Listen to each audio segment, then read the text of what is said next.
Hi YouTube, Autumn Beckman here. Welcome to my channel, or welcome back to my channel.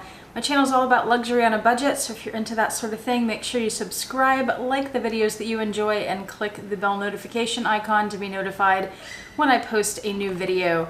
I want to start out by apologizing that this video is up late. I'm a little flustered.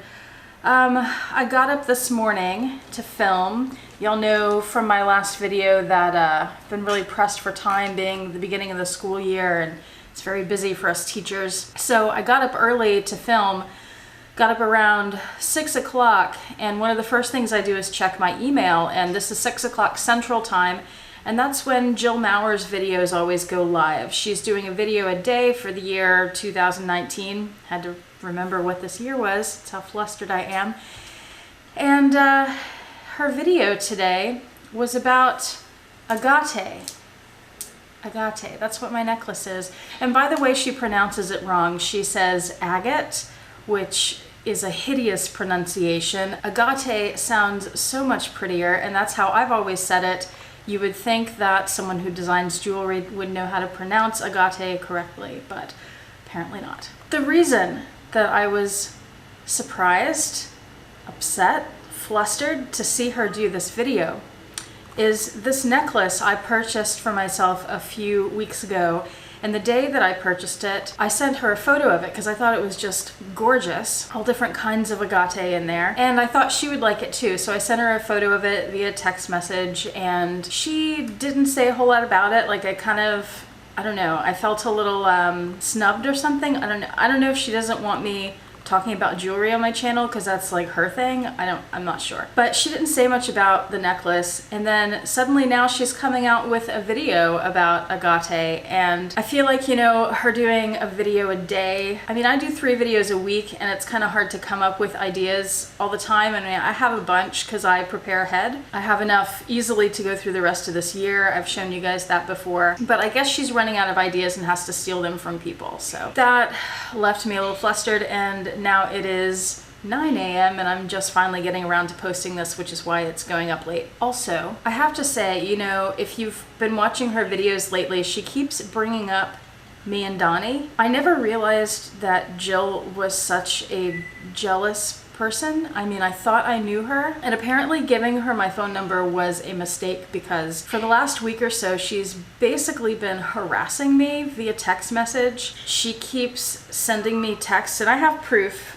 I have proof if anybody needs to see it. I've got my phone right here. I can pull up the text messages, but you know, I'm really not that kind of person to call people out publicly like that and show private messages, but she's basically been telling me that Donnie will never leave her, and you know, it's just really like childish and petty and jealous, and I thought she was more mature than that. Oh, and then at the end of the agate video, she did 2 things. First of all, she brought Bobster 92 into it, and he's a friend of all of ours. She said that he asked about agate and that's why she was doing the video, but I don't believe that for a second. I know she got the idea from me. And then also, I'll put a little screenshot up here. She ended the video, she always put these little title cards, and she made sure to put up the card about her and Donnie being best friends, like to throw that in my face. So, I don't know. I don't know what to say about it.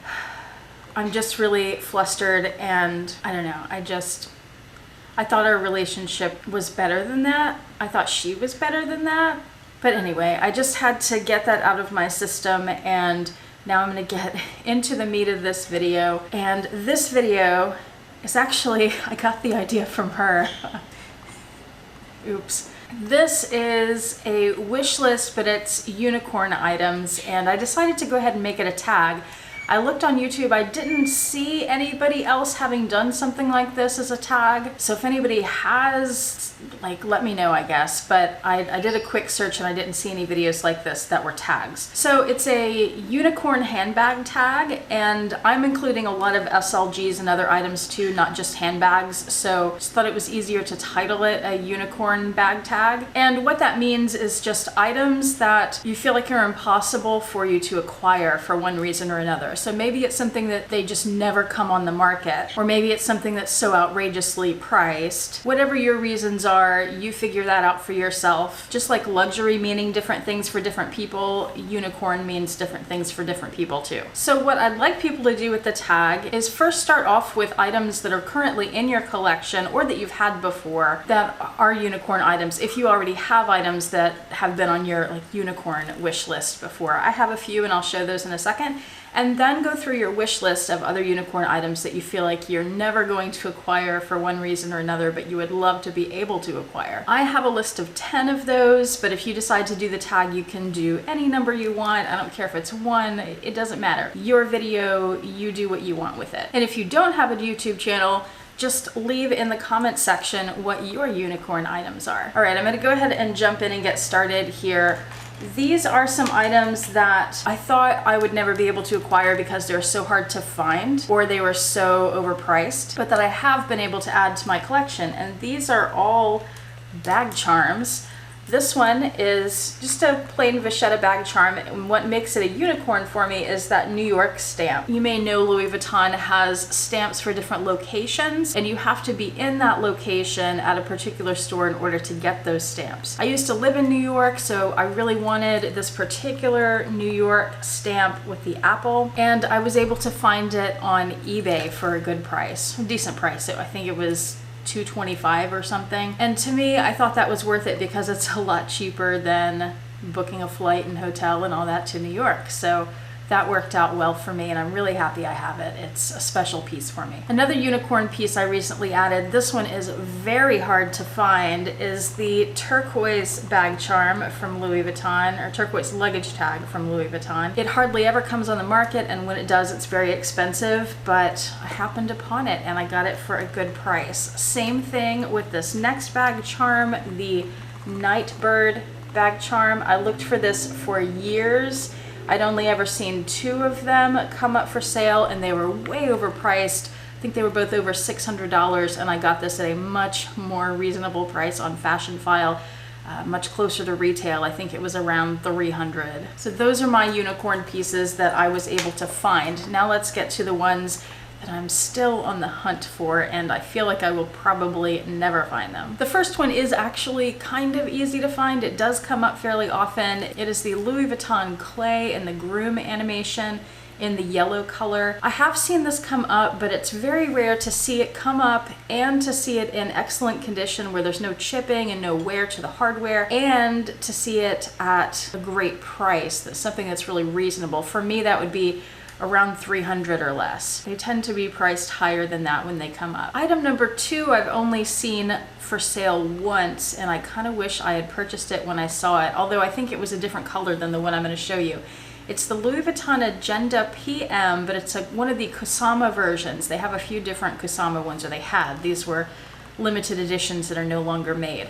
My favorite of them, and this is for practical reasons, is the one that looks like a regular monogram agenda outside, but inside when you open it up, it has the yellow dots, yellow background with black dots. And I just think that's so beautiful, and I have to say I think it's a lot like myself because I come across on the outside as being calm and pretty normal and kind of conservative, but then open me up, get to know me, and there are surprises. And what I think is practical about this, there are some other ones that have the dots on the outside that I also really love, but I would have a PM agenda in my bag and it would get worn on the outside, and I feel like that would cause chipping. So I think having the plain outside with that pop inside is really the best option for me. Item number 3 is another agenda. It's the GM size from Louis Vuitton, but in the Damier Azur. This piece is very rare. It almost never comes up on the market, and when it does, it is so crazy overpriced.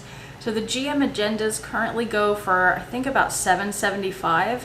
And when you see the Azur agenda come up on the market, it is usually well over $2,000, $2,000, $2,500, up in that range. It is crazy, but it is beautiful and I would love to have one. I would never spend that much on it though. Number 4 on my list is an item that is so impractical, also from Louis Vuitton, and I hesitate to get something like this, but I really love this particular one. It is the Louis Vuitton Satellite Notebook. So these notebooks, I've heard they're refillable. I'm not sure how they do that because they don't seem like they're refillable, but it has the canvas, the coated canvas cover, and this particular one with the galaxy print and then the little space shuttle that moves up and down on the elastic. It's so Houston, right? We just had the 50th anniversary this summer of the moon landing. Somehow I came across this when I was doing something online around that time. There were lots of TV shows about it, and being in Houston, there were all kinds of events around town. It was a really big deal here. And I fell in love with this notebook again. I'd seen it before, but never gave it that much thought. And now I really want it. And it is impossible to find. I can't imagine I'll ever find this, especially in new condition.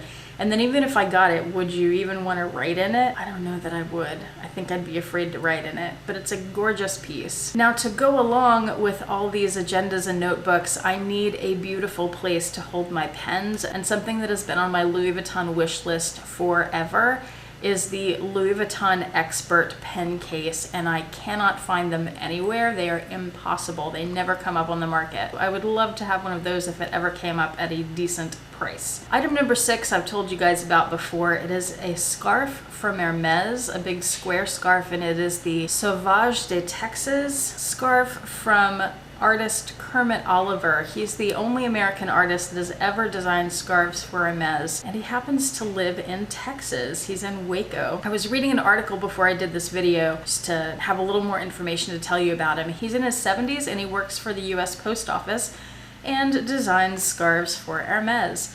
And this is my favorite one of his, and I kick myself still because I had the chance to purchase this in person at Hermes. I had it in my hands a few years ago and I passed it up, and that was stupid. And now they're very hard to find, and when you do find them, they're very expensive. And this particular one with the gray border is my favorite. There are a couple of different border colors that I like, but this is my dream one, my unicorn one. And I don't think this is something I'd wear. It's something I would want to frame. The frame would cost way more than I'd be willing to pay for the scarf, but that would be okay. I really love this one. I've been lusting after it for years. The last 4 items are all handbags. The first is the Louis Vuitton Speedy in the Aquarelle, the white one, not the black one, but in the 30 centimeter size. I see these come up every so often, but they're always in the 35 size, and I have a 35. It's a little big. 30 is my ideal size, so that's what I'd want. And one of the reasons I wanted to bring this up today is because there is currently one on the RealReal.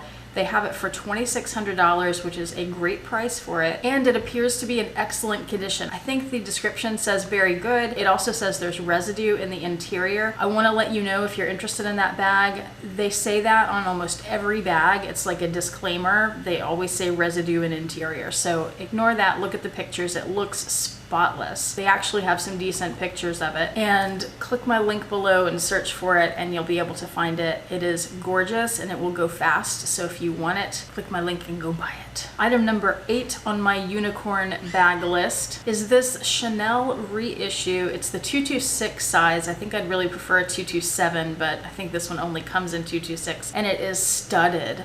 I found this on Fashionphile a while back, as a few months ago, and I wish that I had seen it when I had a chance to purchase it before it sold, because oh my gosh, it's gorgeous. I love the studs on it. I love that edginess of it. It's so, so cute, and I haven't been able to find it anywhere else. Item number 9, I have talked about before, the Triangle Softy from Louis Vuitton. I love, love, love this bag, just like a bunch of other people do. It hardly ever comes up on the market anymore, and when it does, it is so ridiculously overpriced. I want to say they tend to go for around $5,000, which is just way more than retail, way more than it should be. It's still a beautiful bag though. There's a lot I love about it, and it would be fun to have one in my collection. And item number 10 is one that I think is one of the most difficult to find, and that is the Speedy 30 in the racing pattern.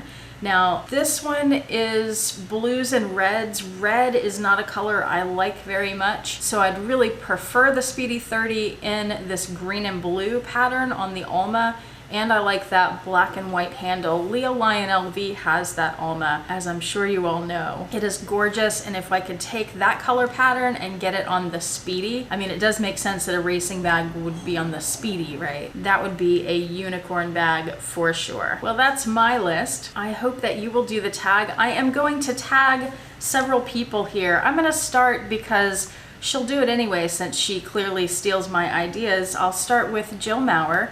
Gonna go ahead and tag you, girl. YotaStyle, Lily LV, HisForeverHeld&Treasured. You just tagged me in your tag, so I'm tagging you in mine. LouisVuittonCoffeeLVer, Leo Lion LV, Bobster 92, Wil Mikahson, Carol Summer, Kelly Jane. She's fairly new to YouTube. She has fantastic videos. Her channel is doing really well. I'm sure a lot of you have already heard of her, but if you haven't, be sure you go check her out. That's my video. Thanks for watching, and bye for now.